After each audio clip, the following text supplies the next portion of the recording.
They say the dead do not return, but I am standing at the edge of Igbura village, watching people cry for me, and I am alive. My name is Ava Okonkwo. I spent 3 years in the city working, saving money, sending some home monthly. Today I came back to surprise my family. I did not expect this: white chalk on the ground, black cloth on the tables, and my photograph on a wooden stand in the middle of my father's compound. Women are wailing. Men stand with heads bowed. And there, dressed in the finest black lace, is my twin sister Adiz. She stands before the mourners, her voice trembling. My sister is gone. She died abroad. She is never coming back. I push through the crowd. My legs shake but they move. The first person to see my face screams. Then another. Then the whole compound erupts. It's a ghost. It's a ghost. I am not a ghost. I have never felt more alive or more afraid in my entire life. Before I can speak, strong hands grab my arms from behind. 2 men I have never seen drag me backward through the crowd. I fight, shout my name, call for my mother. Nobody stops. Adiz watches from the center of the compound. She does not run. She does not look guilty. Her face is still like someone who prepared for this moment and is not surprised it arrived.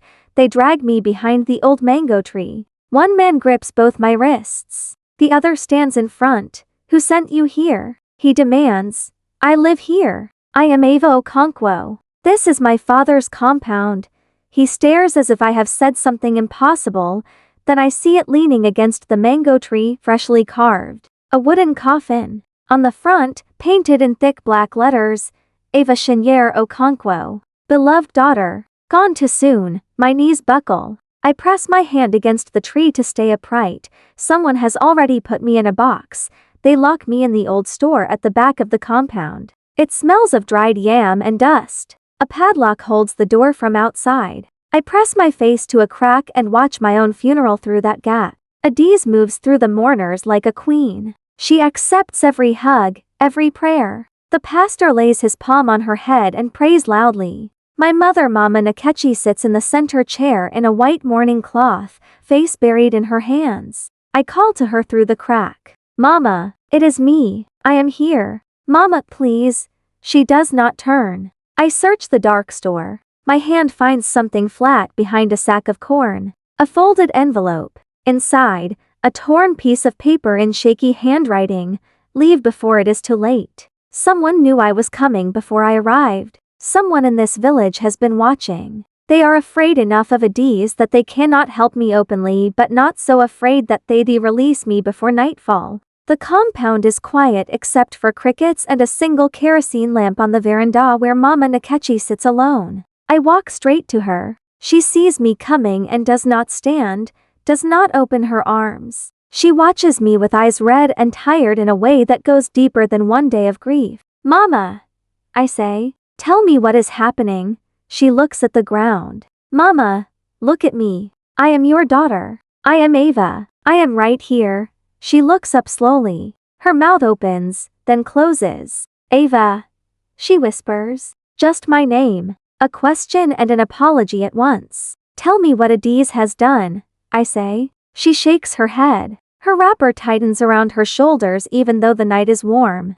It is better this way, she says. For all of us. She goes inside. The door closes. I stand alone in my father's compound and cannot understand what better means when your own mother accepts your death while you next morning go to the community land office near the market. My father registered our family land there before he died, 2 plots, 1 for each daughter. I remember standing beside Adiz as children while the clerk wrote both our names in the register. The young clerk repeats my name slowly. Ava Okonkwo. Yes, I want to see the family land documents. He opens the register, turns several pages, looks up with careful eyes. There is only 1 Okonkwo daughter registered here. Adiz Okonkwo. She updated the records 2 months ago.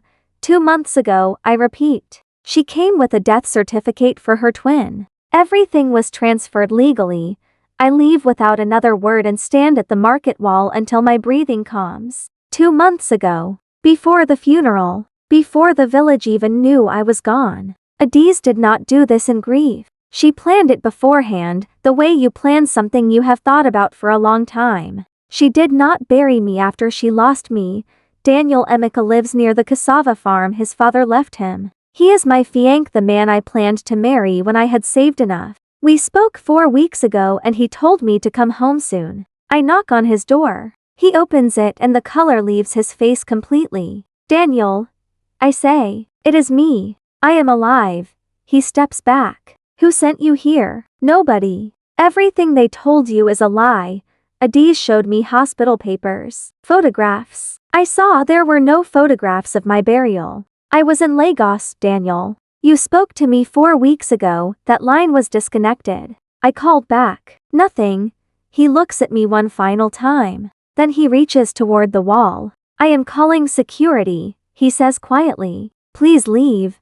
The door closes in my face. I stand outside for a full minute before I can move my legs. The man who loves me just turned me away. The village I grew up in believes I am dead.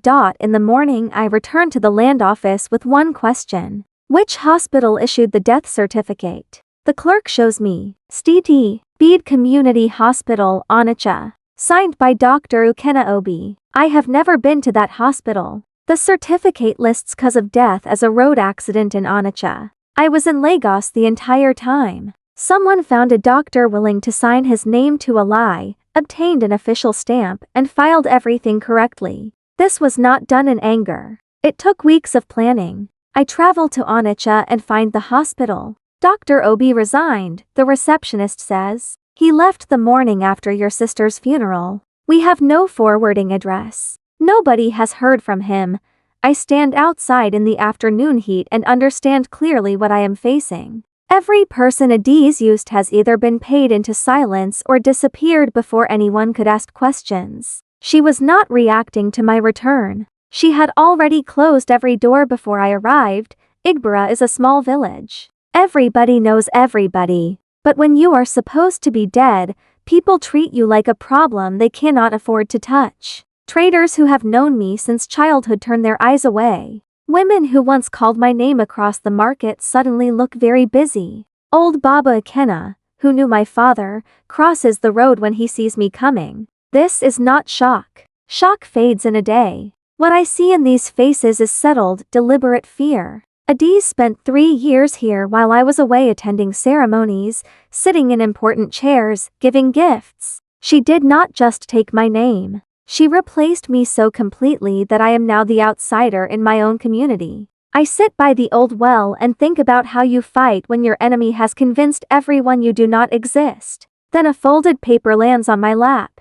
I look up quickly. Nobody nearby. The same shaky handwriting reads, "Come to the old church. Sunset. Come alone." The old church at the edge of Igbira has not held a service in years. Broken roof, dusty benches. At sunset, a man waits in the front pew. His name is Shinadu, about 40, with quiet eyes. He was a land surveyor for the Igbira Community Council for 12 years until Chief Adamora's allies removed him. "I saw you arrive," he says. "I was on the road.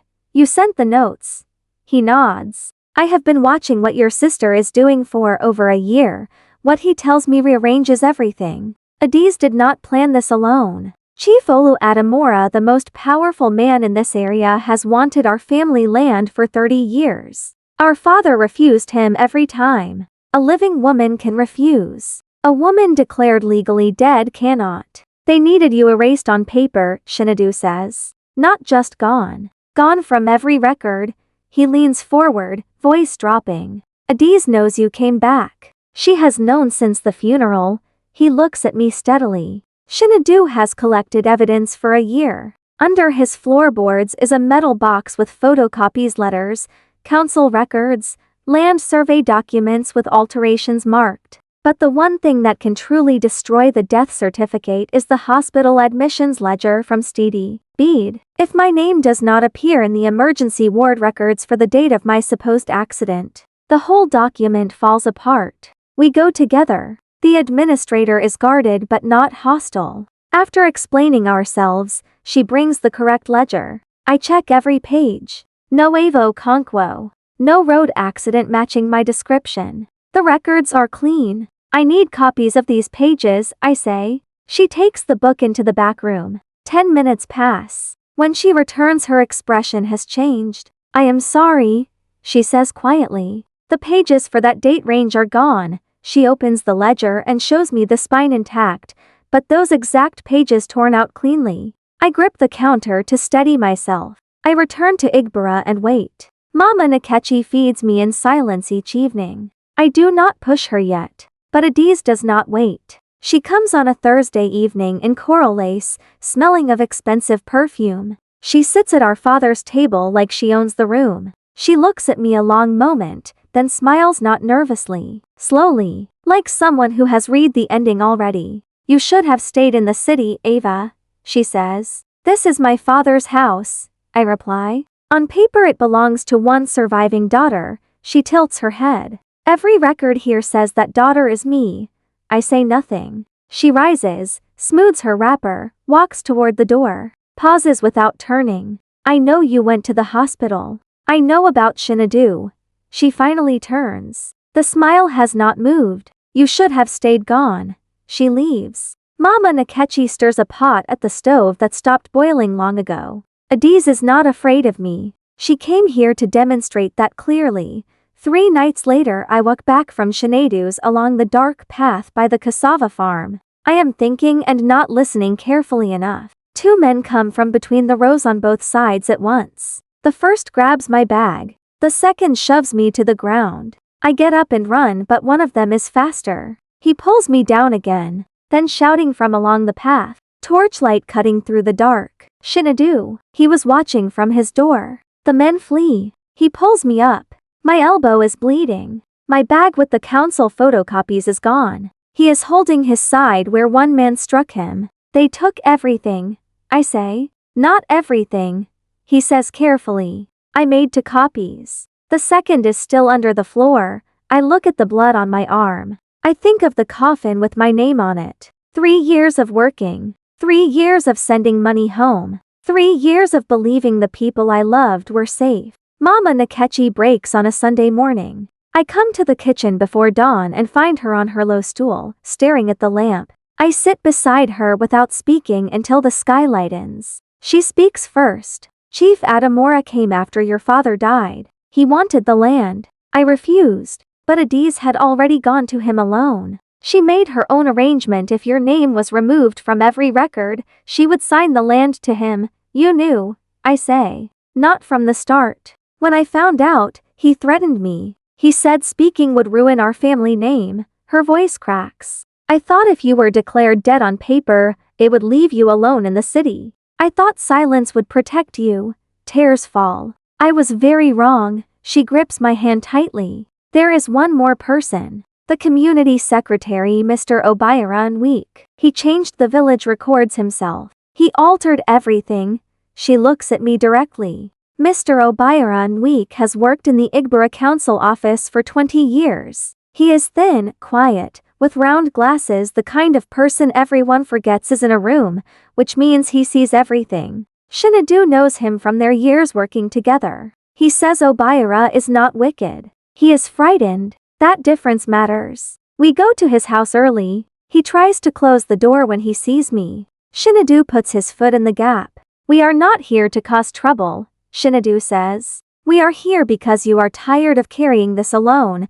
Obiara looks at me the way Mama Nkechi looked, like someone whose arms are failing under a weight they have held too long. He opens the door. Inside, he tells everything. Adiz and Chief Adamora came 14 months ago with money and a legal threat. He altered the register, removed my name, made Adiz the sole heir. But Obiara kept a personal logbook. Every instruction, every name, every date. Why? I ask. Shinadu comes to the house in the afternoon, moving quickly. He searched local news archives and community social media pages from around the time of my supposed death. He found a short video posted on the Igbara community page. A burial ceremony. White canopies. Women in black. A coffin being lowered. My name on a banner overhead. The video is 30 seconds and looks real. Over 400 views. Dozens of condolence comments. But when Shinadu slows it and we watch frame by frame, we see something that should not be there. At exactly 17 seconds, in the blurred background behind the mourners, a woman stands alone in a plain dress, apart from the crowd, not crying. Her face is turned sideways, but the profile is unmistakable. It is Adiz before she changed into her mourning lace. She forgot she was in frame for half a second. The woman staging her sister's funeral walked into the background of the video she created as evidence. Shinadu saves 3 copies across different devices immediately. That night Shinadu, Mama Nakechi, and I sit around the kitchen table. The lamp burns between us. I have been running since I arrived. That ends now. What I have? Obira's logbook. The burial video. Council documents copied before they were stolen. Mama Nakechi willing to speak. What I need is a stage large enough that nobody can silence me before the village hears everything. In 5 days. The Igbara end-of-year celebration will bring the entire community together, every elder, every family head, every council member. Chief Adamora will be there. The whole village in one place. The one day each year when nothing can be hidden without everyone seeing exactly who is doing the hiding. That is where we do it, I say. Shinadu pauses. Adiz will know you are preparing something. Good, I say. If she is still trying to stop me, it means she knows what I have is enough. A person who has truly won stops fighting. Mama Nakechi nods slowly. We have 5 days. 2 days before the celebration, a small boy delivers a note to the gate. The kind of child adults use when they want no witnesses. The note is from Adiz. Polite, careful, completely false. She invites me to a meeting at Elder Balagan's house, neutral ground, she writes. A chance to talk privately. She uses the word reconciliation 3 times. I read it and give it to Shinadu. He puts it down. Do not go. I know. Elder Balagan is Chief Adamora's own cousin. Nothing about that house is neutral. He looks at me. She knows the celebration is in 2 days. She knows you are preparing. This is not peace. It is a trap. That same evening, Daniel appears at the gate. He stands there before knocking, like a man who argued with himself the whole walkover. His face in the lamplight has changed completely from the last time I saw it. The coldness is gone. In its place is something I recognize. Doubt. Genuine and settled doubt. Daniel sits at the kitchen table. Mama Nakechi gives us space. She changed your number in my contacts, he says. I found your real number on the back of an old letter. I called it. You answered, then I panicked and ended the call. That strange call 3 days ago. 4 seconds of silence. That was you. I say. I needed to hear your voice. He puts a photograph on the table, the 2 of us at a friend's wedding, my handwriting on the back. His name, my name, a small heart. Adiz gave me this. She said she found it among your things. He pauses. But she cut herself out of the original. You can see the trimmed edge clearly. He looks at me. I know your handwriting, Ava. I have 6 years of your letters. He slides the photograph across. Tell me everything from the day you left the city. Leave nothing out. His voice is steady and quiet. I believe you.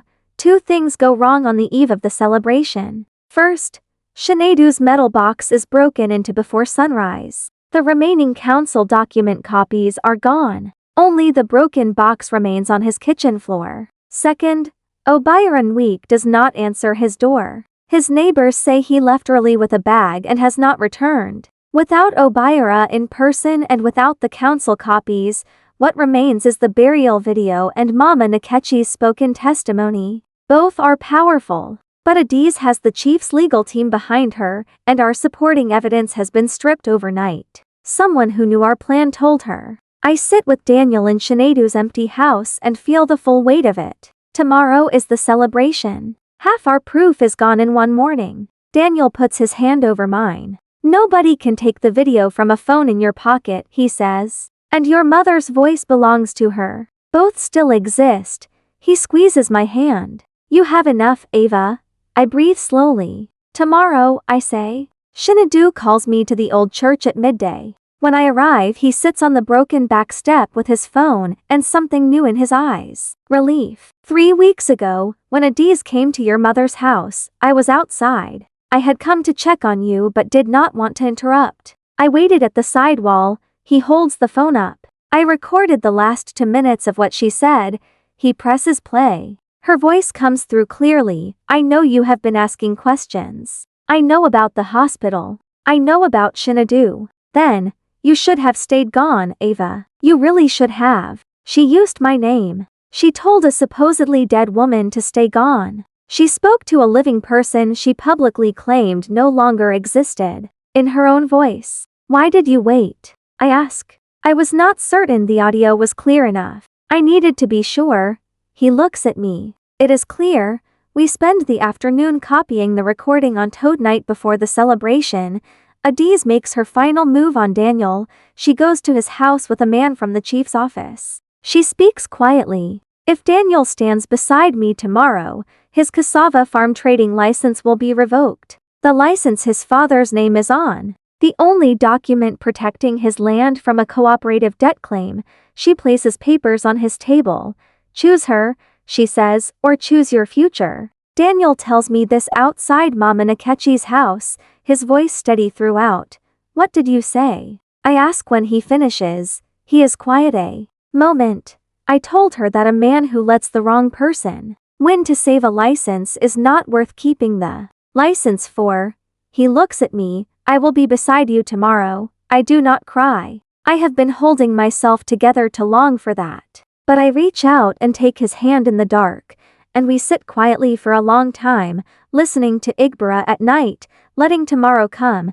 The square fills before 8. Canopies go up. Drums start. Children run in clean clothes. Jollof rice cooking at the edge of the ground fills the whole area with its smell. I arrive with Daniel on my left and Shinadu on my right. Mama Nkechi walks just behind me. We come from the main road together and the crowd parts as we enter. Murmuring starts immediately and moves through the gathering like a wave. Adiz is already seated near Chief Adamura's large chair. When she sees us, something crosses her face fast, then she controls it. She speaks quietly to the man beside her. The chief arrives at 9. He takes his place under the center canopy. He does not look at me, but the set of his jaw tells me he knows exactly who is here. The program begins. Prayer, announcements, a cultural performance, ordinary, as if this is just another year. Then the open address segment, the time when any community member may speak. I stand. The community coordinator glances toward Chief Adamura.